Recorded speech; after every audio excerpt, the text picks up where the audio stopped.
لا، ما هو كفاية كده، ما احنا مش هنقضيها كل شوية تمثيل مشرف، يعني بجد الموضوع بقى مستفز جدا.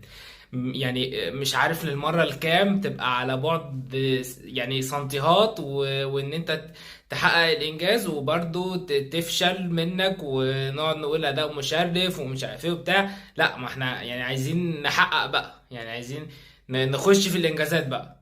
الاهلي النهارده بيضيع كور كتير جدا للاسف، سواء وسام سواء تريزيجيه سواء امام عاشور قبل ما يتصاب، واللي الف سلام عليه طبعا وربنا يشفيه. وللاسف التشخيص المبدئي بتاع امام عاشور ان هو كسر في الترقوه وست شهور وممكن يعمل عمليه، يعني كإجراء سريع كده من بكرة، وللأسف هيغيب عليها 6 شهور، ولكن ده لسه التشخيص المبدئي، فربنا يستر وإن شاء الله ربنا يشفيه ويعديها على خير. ماتش شفنا فيه الأهلي كان متسيد في الشوط الأول وعمال بيضيع كور كتير جدا، وهو كنا شبه بنلعب جون مشترك على انتر ميامي.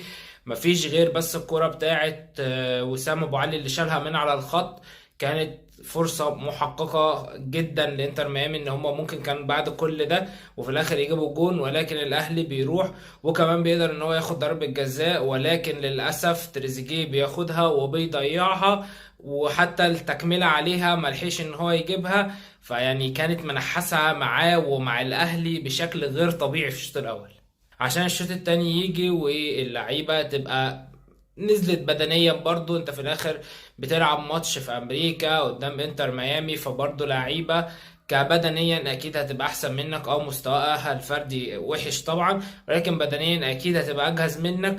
فللاسف النادي الاهلي لعيبته وقعت في الشوط التاني. انتر ميامي ابتدى يمسك كوره ويروح بهجمات كتير. كان نجم الماتش في الشوط الثاني هو الشناوي اللي شال كور كتير جدا خطيرة جدا جدا جدا، وممكن يعني ياخد رجل المباراة فيها عادي جدا. الشناوي اللي كمان بيقدر ان هو يحقق رقم قياسي بان هو 5 ماتشات كلين شيت، اكتر حارس في تاريخ كاس العالم للانديه كلين شيت، تفوق على مانويل نوير. فشابوه